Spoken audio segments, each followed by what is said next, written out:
Sorry, I'm Mary Beth. Hi, your background is so cute.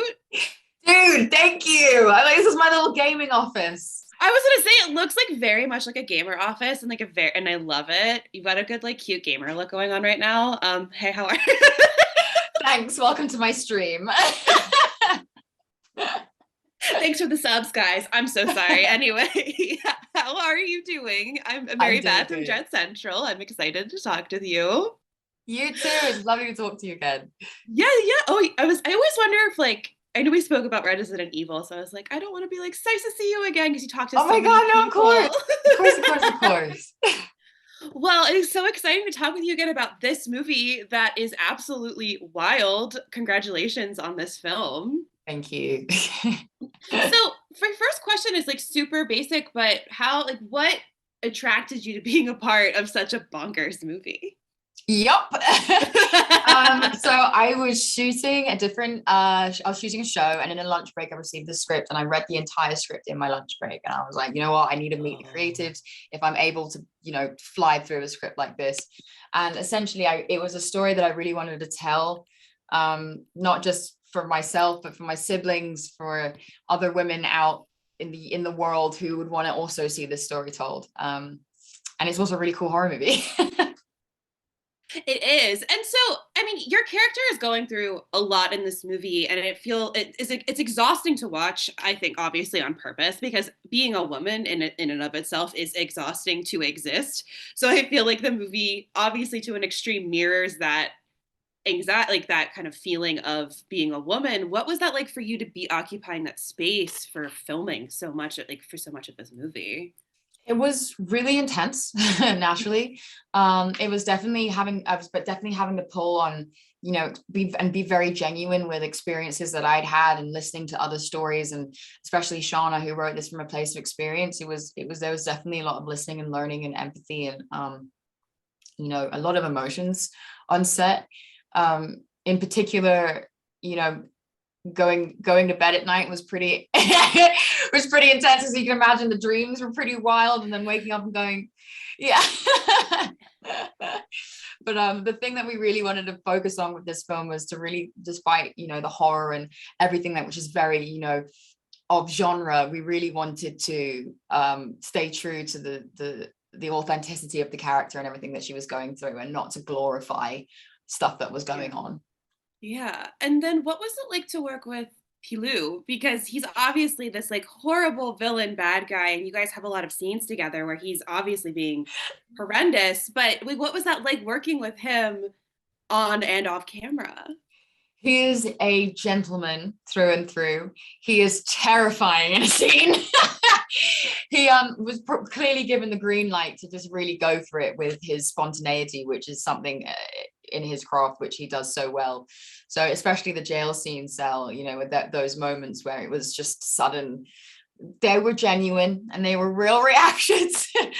um, so it was exciting in something that was, as an actor, to work with him, and it also was very almost gracious of him to allow himself to go to that part for my character, because it meant that each moment was really to its full potential, its most extreme, which allowed my character to react accordingly and really tell the story to its truest form.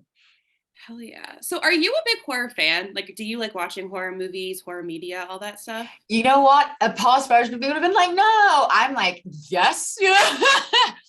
But especially post pandemic, when I was just sat there watching movies like The Platform, and I just last night I watched 1922. I'm like, yo, Oh yeah. these are intense movies. They're amazing. Well, and I ask because like horror has doesn't have a lot of like black women in leads and as like these final girl figures. So what was it like to take on this role where you are like a badass final girl in a genre where we don't have a lot of diversity and representation, to put it lightly? Yes. Um, that was something that it's really important to be, it's really important to be part of that conversation. And me being cast, sort of period, is a really great example of the fact that there is someone else who might see me being cast in that role, to realize that they can also do that too. I think the thing that's really great here is that we're not focusing on that being the Yeah. sole reason why I was cast in this film. Obviously, our antagonist has a type, but, but however, that's part of the narrative, and not a reflection on this genre in the film industry. We want it to be the story about this woman who is mixed race slash, I am Polish, Caribbean, English, a whole big mix of everything, like I feel like we all are these days. And for it to not be this film coming out, that not be the sole focus, but for the fact that this is about the plight of the woman in this situation and what she's going through. Yeah, that's sort of my piece on that.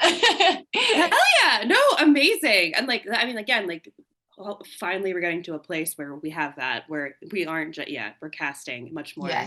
Yes. But I also, my last question is, I love how period forward this movie is. Like, it's, I mean, and you get these awesome moments where you're just like throwing tampons. Like, what was that like to like embrace these parts of womanhood that are so seen Yeah. as taboo, but here it's like fully on display with no shame. Honestly, again, it's so funny. We shot this in January 2019. Oh Me my God. handling press in 2020 would have had a completely different answer to the way I would answer. Really? Yes, because I feel like in over the last few years, we've all really had a chance to sort of stop and look at what really matters. And we've all kind of been reduced to being human beings. And a lot of these conversations have been being had, and people have been there to listen. And I think 2020 Ella probably would have been nervous to answer this question and give an honest answer. In 2022, I can honestly say, it was tricky embracing those things. It was we're made to all of those things are meant to be so taboo, and we don't talk about that. But I'm like, it's part of our existence. It's am I comfortable watching it now? Absolutely. I've seen this film like I've seen this film many times. But when I watched it the first time, obviously I'm like, wow.